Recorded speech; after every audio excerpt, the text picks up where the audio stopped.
Hari ini saya sedang menekuni berbagai kitab-kitab sejarah yang mungkin agak kontroversial karena saya ingin membandingkan dengan salah satu kitab tarikh yang paling dasar yang sering dipakai oleh umat Islam, yaitu Tarikh At-Tabari, terutama yang berhubungan dengan khalifah, khilafah, al-umam, wal muluk dan sebagainya.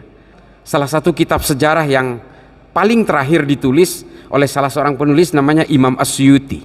Nama kitabnya adalah Tarikhul Khulafa. Ini memang menjadi banyak sekali pertentangan-pertentangan di situ yang mungkin jarang diceritakan orang karena agak sedikit tabu kalau diceritakan. Terutama misalnya nih, satu contoh yang paling kontroversi adalah yang ditulis oleh Imam Suyuti pada abad ke-13 Masehi ini, yang mengatakan di dalam Tarikhul Khulafa bahwa dua orang yang selama ini kita kenal wafat secara normal, ternyata menurut Imam Suyuti itu diracun.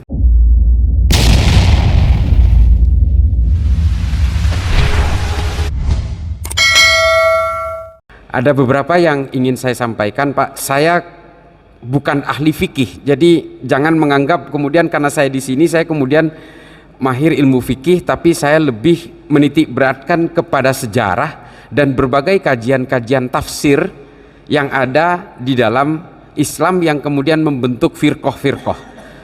Nah, saya mau cerita itu secara historik, secara sejarah, dan juga bagaimana kemudian secara genealogi sejarah, perjalanan sejarah itu kemudian Islam terpecah belah dalam berbagai tafsir-tafsir, termasuk nanti muncul ada yang Syiah, kemudian ada yang menamakan dirinya Sunni dan sebagainya.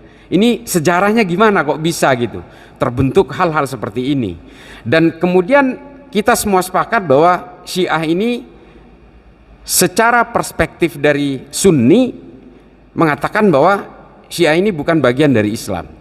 Tapi kemudian orang Syiah juga menganggap orang Sunni ini bagian dari Islam. Pada akhirnya tuding-menuding seperti ini terjadi karena persoalan-persoalan politik pada zaman Khulafaur Rasyidin.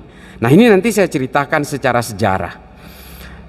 Satu hal yang ingin saya sampaikan di sini sebagai satu keilmuan awal adalah hari ini saya sedang menekuni berbagai kitab-kitab sejarah yang mungkin agak kontroversial karena saya ingin membandingkan dengan salah satu kitab tarikh yang paling dasar yang sering dipakai oleh umat Islam, yaitu Tarikh At-Tabari, terutama yang berhubungan dengan khalifah, khilafah, al-umam, wal muluk dan sebagainya. Nah, saya membaca salah satu kitab sejarah yang paling terakhir ditulis oleh salah seorang penulis namanya Imam As-Suyuti. Nama kitabnya adalah Tarikhul Khulafa. Ini memang menjadi banyak sekali pertentangan-pertentangan di situ yang mungkin jarang diceritakan orang karena agak sedikit tabu kalau diceritakan.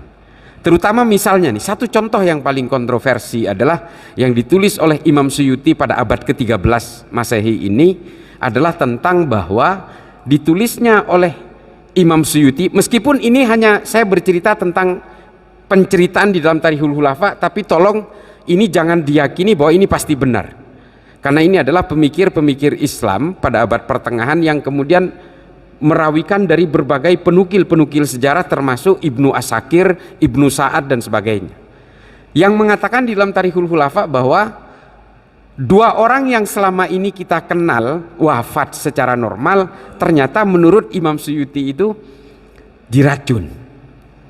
Nah, ini kan sangat shock buat kita, karena yang dikatakan wafatnya diracun itu adalah Nabi Muhammad dan Sayyidina Abu Bakar. Selama ini kita tahu beliau berdua ini sakit, tapi Imam As-Suyuti mengatakan itu. Tapi kita jangan menganggap bahwa ini adalah kebenaran, karena di kitab sejarah yang lain tidak diterangkan itu. Nah, artinya apa? Bahwa satu kitab sejarah ini memang bisa berbeda perspektif, terutama ketika kitab sejarah ini dipengaruhi oleh persoalan-persoalan politik.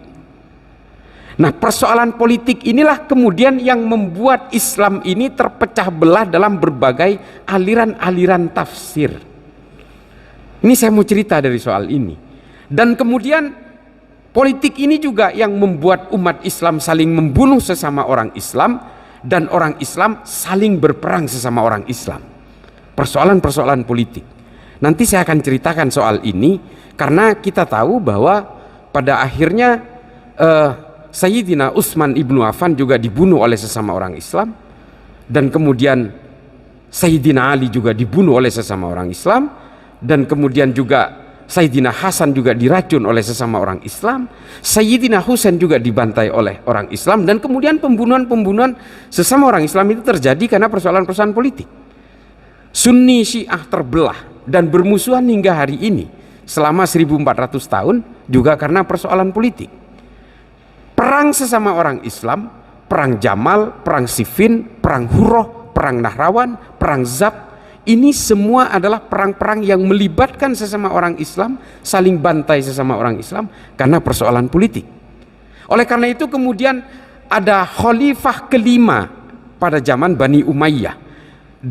Beliau ini adalah cicitnya Sayyidina Umar bin Khattab. Nama khalifah ini adalah Umar bin Abdul Aziz. Membuat satu terobosan baru untuk menghentikan semua ini. Selama 60 tahun setelah Sayyidina Ali wafat, kemudian diteruskan oleh Muawiyah bin Abu Sufyan, caci maki sesama orang Islam ini dilakukan di masjid. Dilakukan di dalam masjid. Masjid yang terafiliasi ke Sayyidina Ali mencaci maki Muawiyah. Masjid yang terafiliasi kepada Muawiyah mencaci maki Sayyidina Ali. Ini berlangsung selama 60 tahun. Sampai kemudian Bani Umayyah ini menginjak ke khalifah kelima, namanya Umar bin Abdul Aziz, membuat satu terobosan dan mewajibkan khotib Jumat harus menghentikan caci makinya. Karena caci maki itu disampaikan oleh khotib ketika Jumatan. Yang Sayyidina Ali dicaci maki. Nah, ini embrio perpecahan antara Sunni dan Syiah terjadi di sini, sehingga kemudian Khalifah Umar bin Abdul Aziz ini harus dihentikan. Lalu kemudian khotib Jumat itu diwajibkan di akhir khutbahnya itu membaca surat An-Nahl ayat 90. Nah, ini dilakukan di sini, insya Allah dilakukan di sini. Surat An-Nahl itu. Innallaha ya'muru bil adli wal ihsan wa ita'i dzil qurba wa yanha 'anil fahsya'i wal munkari wal baghi ya'idukum la'allakum tadhakkarun. Ini dibaca oleh khotib. Supaya kita melupakan caci maki itu, maka kita harus punya empati dengan sesama saudara muslim. Dan sejak saat itu politisasi agama di masjid dihentikan di dalam Islam. Tidak boleh lagi. Kenapa ini harus dihentikan? Karena masjid tidak boleh dikotori oleh kepentingan-kepentingan politik. Tidak boleh berkampanye politik di masjid. Sejak zaman Khalifah Umar bin Abdul Aziz, bahkan ini menurut jumhur ulama dan para ahli sejarah, Khalifah Umar bin Abdul Aziz ini dianggap sebagai Khulafaur Rasyidin kelima. Karena saking hebatnya beliau memimpin, sayangnya beliau memimpin menjadi khalifah hanya 2,5 tahun. Karena kepopulerannya beliau dan kehebatan beliau memimpin, kemudian saudara-saudaranya ini merasa iri dan akhirnya beliau wafat diracun oleh saudara-saudaranya sendiri, oleh keluarga Ibnu Hakam. Nah, ini diterangkan di dalam Tarikhul Khulafa. Tapi untuk soal Umar bin Abdul Aziz ini, semua kitab sejarah, Ibnu Athir, Ibnu Katsir, At-Tabari dan juga Al-Mas'udi semua sepakat dengan cerita ini. Nah, apa yang ingin saya sampaikan ini adalah bahwa perpecahan-perpecahan di dalam Islam itu terjadi ketika kita terlibat dalam seret menyeret persoalan politik yang dibawa ke dalam ranah-ranah akidah, ke dalam ranah keimanan. Kalau kamu nggak ngedukung saya, maka kamu akan keluar dari Islam. Kamu fasik, kamu kafir. Kan begini. Jadi ketika politik itu dibawa ke ranah akidah, ke ranah keimanan, Pak, ini bahaya. Maka kemudian orang bisa mengkafirkan satu sama lain padahal agamanya sama, hanya karena berbeda.